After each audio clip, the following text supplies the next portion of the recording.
Hi everyone, in this video we are going to talk about the classification of gears and what are the major types of gears that we are using in industries. And this presentation will give you a brief description about different types of gears. So basically gears are toothed members which transmit power or motion between two shafts by meshing without any slip.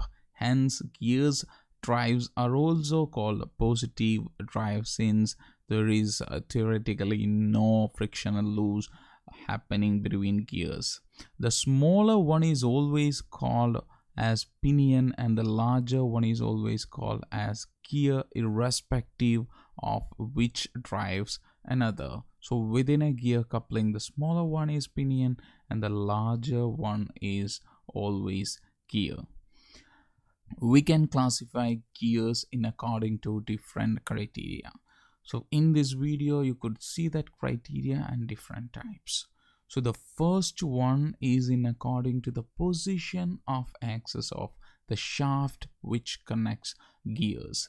So the first category is parallel shaft gears. So parallel shaft gears means you could see in this picture two parallel shafts are connected with a set of a spur gear.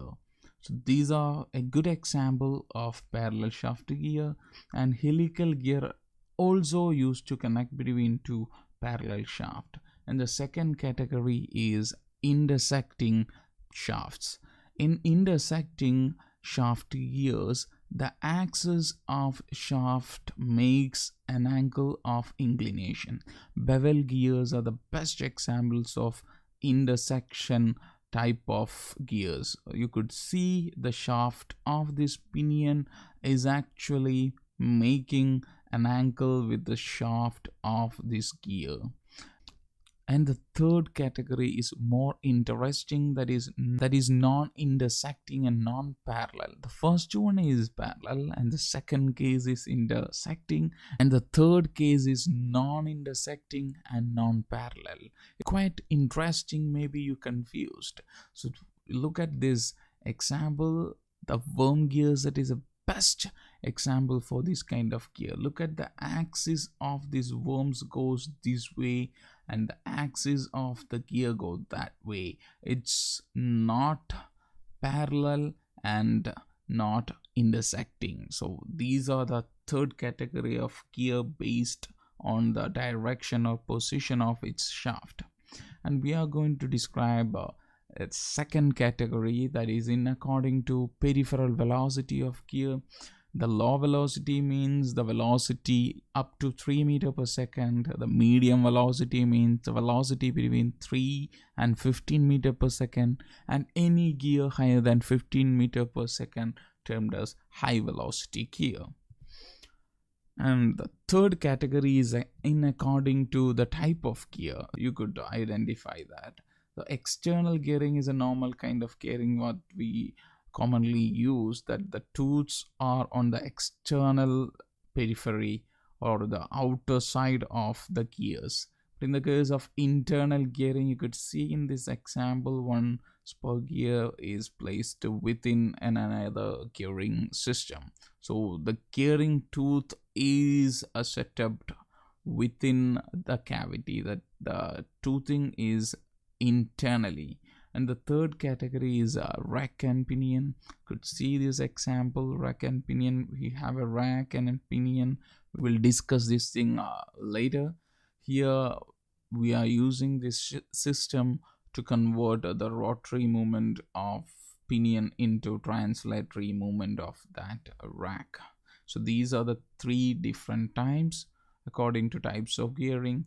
The fourth kind of classification is in according to the position of teeth on that gear. So you could see there are three different types of gear in according to the position of teeth.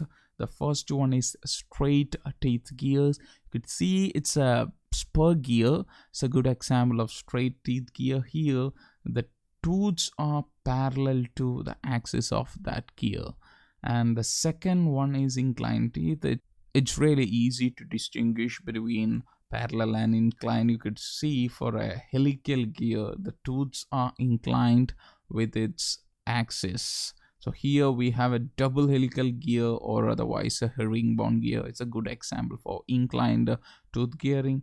And the third one is curved tooth gearing, and I'm putting a curvy bevel gear here. You could see the tooth profile is curved with its axis. Now we will discuss about the most common and popular gears that we used in industry. The first one is spur gear. How can you identify a spur gear? It's a good question. So for a spur gear, the tools will always parallel to its axis, as we discussed before, and it's always used to transfer power between two parallel shafts.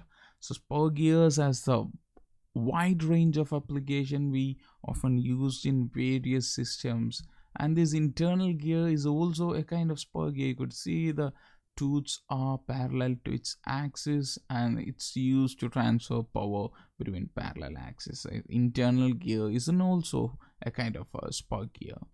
And the second category, what we call the helical gears, and maybe you notice the helical gears are used to transfer power between parallel shaft as same as spur gear. But in the case of helical gear, the tooths are inclined with its own axis. So that's the difference between spur and helical. And here we have a double helical gear. You could see in double helical gear we have tooths that inclined on the left and on as well as on the right.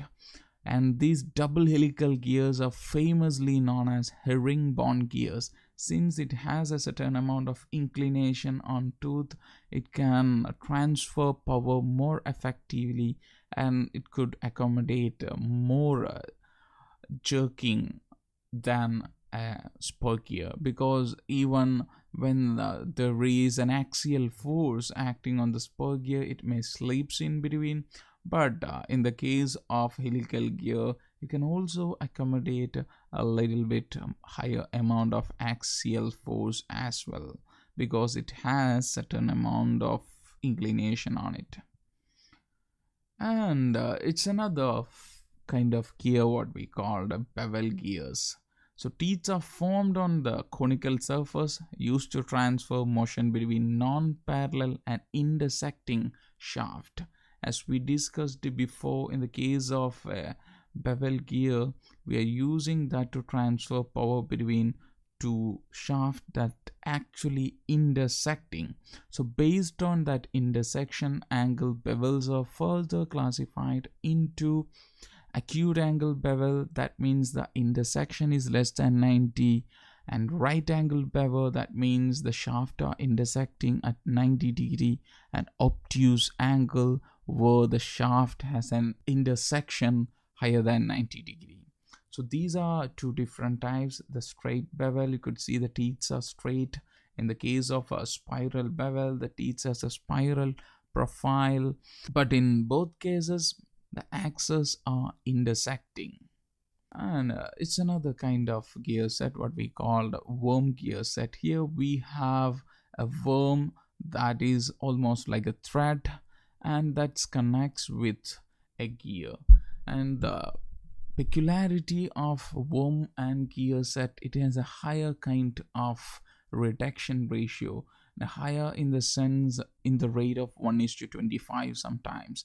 That means even the worms rotate 25 times, the gear will only rotate once. So for that kind of purpose, when we require high reduction from a motor, suppose that motor rotates in 1200 rpm, you want to convert that into 100 rpm. Sometimes we need a higher torque output with low speed. You can use worm gear set. So suppose you want to step down this kind of very high speed to low speed, the usage of spur gear is very limited, because you have to transfer power between a huge spur gear to a smaller spur pinion. But when you use worm gear, it's quite easy to reduce or step down the speed. And another kind is a rack and pinion. Here is a special case of spur gear with a gear having infinite large diameter. So what I mean, to look at this diagram here, you have a spur that is actually connected with a bar. But when you mathematically speaking, that bar you can assumed as a smaller portion of a infinitely larger spur gear. For a big spur gear, if you take a small portion of that spur, that portion that you can consider it as straight. So that is what basically happening here.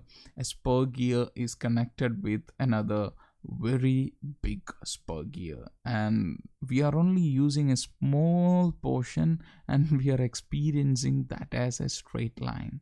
It has a special application that you could see in this animation, that pinion rotates and the rack has a translatory movement. So this system what we use to convert rotary motion into translatory movements. Here you have some more examples. Maybe you can check what you learned in this video. Gear A is the spur gear, the gear B, that's a helical gear, the C is a double helical gear or herringbone gear, the figure D is internal gearing, the figure E is rack and pinion, and this is what the straight bevel gear, and this is spiral bevel gear. So these are the basic and common gears that we are using. Maybe you can explore more kind of gears. Hope you enjoy this video. Thank you for watching.